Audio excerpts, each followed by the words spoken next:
Alright guys, sa mapagpalang araw sa inyong lahat, meron tayong reaction. Reaction ulit dito kay Rob Trip. Dito kay, ayan na, Casino, ex-President Duterte versus kay BP Sara. As BP Sara lawyer in impeachment case, a political cheater daw, sabi ni Casino. Alright? At intro muna tayo guys. Alright guys, sa mapagpalang araw sa inyong lahat, meron tayong reaction video. Ayan na, Casino, ex-President Duterte as VP Sara's lawyer in impeachment case. A political cheater daw mangyayari. At ayan na sa Senado. At former Bayan muna, Represent Teddy Casino, describe former President Rodrigo Duterte role as Vice President Sara Duterte's lawyer in her impeachment case as political cheater. Casino said that move appears to be distraction meant to shift public attention away. At mangyayari daw uli yung very popularity ni Duterte at from the course issue of alleged misure and confidential funds.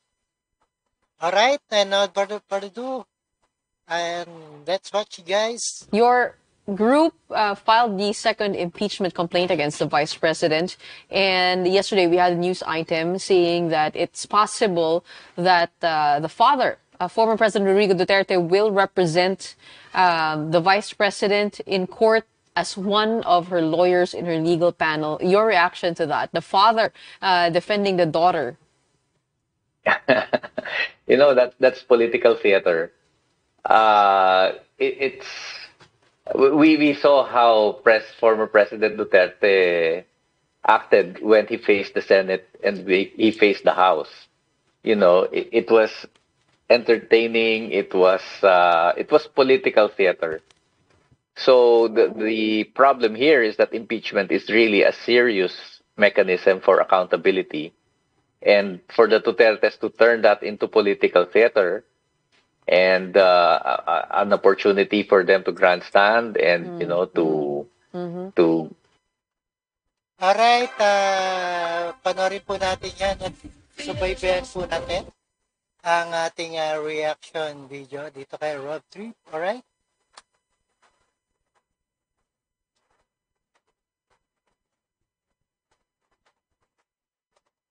Alright, let's get it on.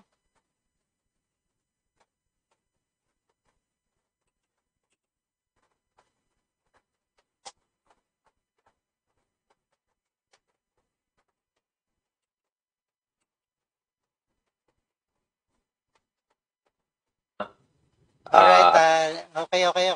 Yeah. I think it will defeat the purpose of the impeachment process. Of course, Vice President Duterte has all the right to choose her lawyer, but nakikinikinita ko na ano magiging itsura niyan. Ayan, nakikinita na ni ating Teddy Casino kung ano mangyayari. At isang political cheater na naman daw.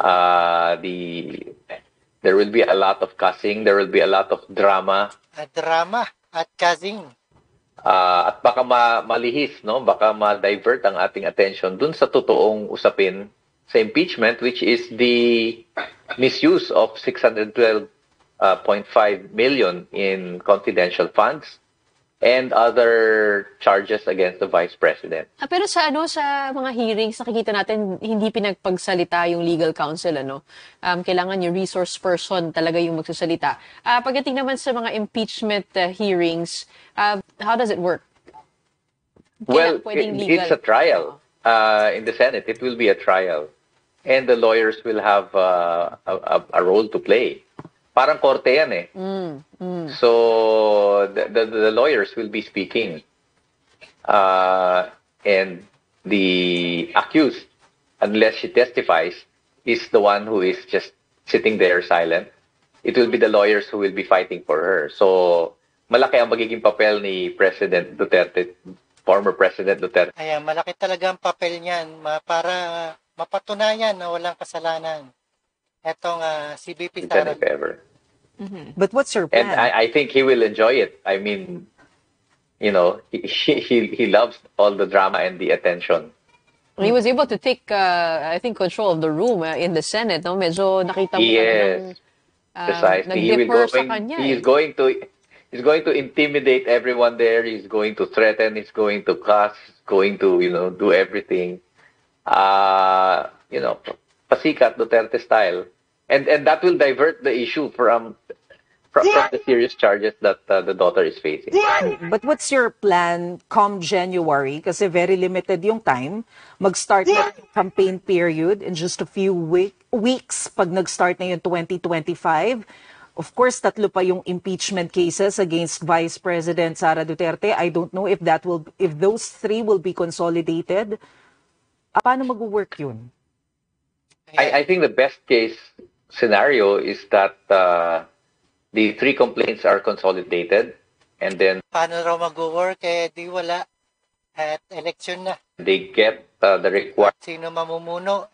Di si Duterte rin ang kanyang mga kapatid. Di ba? or Congress goes on recess by February. Maipadala na sa Senado ito, having garnered the wanted votes or 106 signatures of the congressmen. And the Senate can probably, again, best case scenario, the Senate can create the impeachment court and then get permission to hold sessions even during the campaign period. But as I said, it's a best case scenario, not likely. Most likely, the Senate will, if the House musters the one-third vote, the Senate will probably start hearings on this after the elections, when the session resumes in June. And then, siguro, ipapasa yan hanggang sa next Congress, where there will be 12. Ayan, magandang gustong-gusto yan ni Duterte ng dating President Duterte ang diskusyon tungkol sa ating budget, lalo na sa mga presidente natin. At kay Romualdez, dapat umaten si Romualdez. New senators. Of course, this has never happened before, so there will be a lot of novel questions and procedures to happen. Pero yun, tingin ko medyo mahihirapan na rin ang Senado to make the decision before the elections. But as far as the House is concerned, I think even before they go on recess by February, they can decide on this already. Well, Teddy, looking ahead to the 2025 midterm elections, the Makabayan Bloc is actually fielding its biggest slate yet since the 1980s. What do you make of the recent senatorial surveys where a lot of familiar names nationally emerge as frontrunners? Meaning, on your end, how do you plan on having your senatorial bets become more conscious in the minds of voters? Well, having an 11-person slate is itself a big leap already. So we hope to be that third alternative, because the administration slate is, of course, the pro-Marcos slate. Then the Dutertes are presenting themselves as the new opposition. And then there is no traditional opposition. The Liberal Party has only one candidate. So we're hoping that the Makabayan slate becomes the people's opposition. And we will be harping on that this campaign period. The campaign hasn't started. Ayan, malapit na rin ang election, di ba? At hindi na, meron pang 4, 4 na inihain na impeachment dito kay Sara Duterte. At malabo na yan. And so these surveys are what we call pre-campaign surveys. Hopefully, when we start with the campaign and we really go around the country and come up with our campaign materials, then we can project ourselves as the third alternative. to the Marcos administration and the so-called Duterte opposition. And that will probably, give our candidates more recognition and more attention by the public. What machinery do you think would be your advantage here?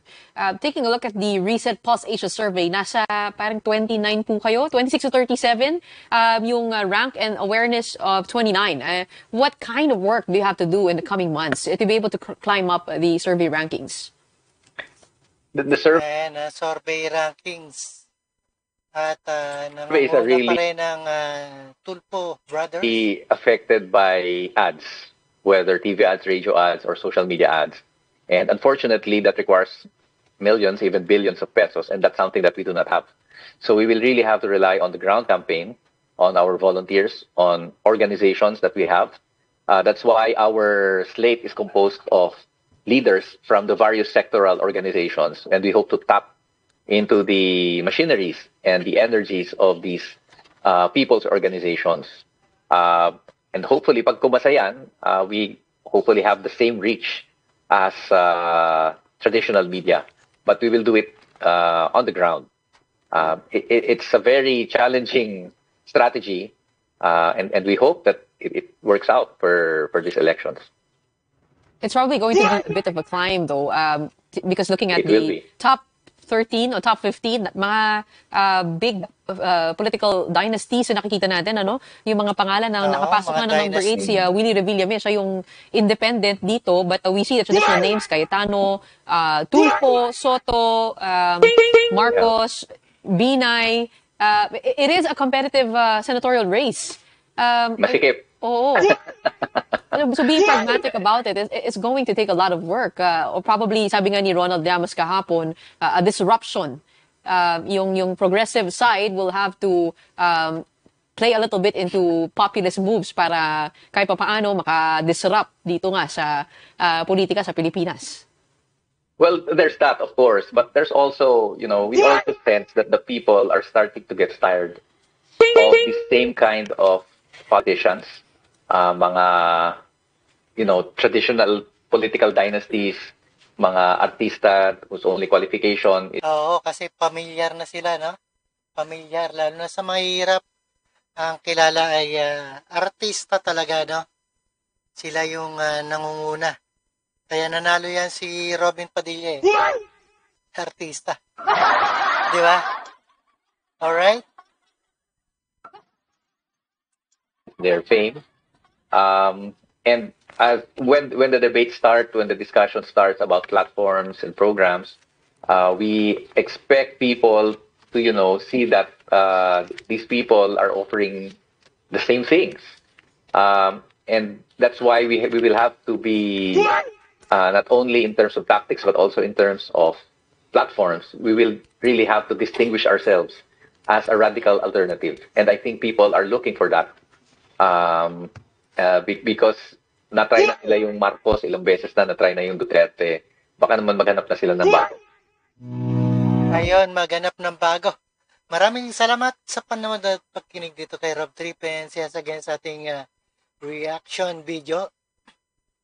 Ayan, Casino ex-President Duterte as VP, Sara's lawyer in impeachment.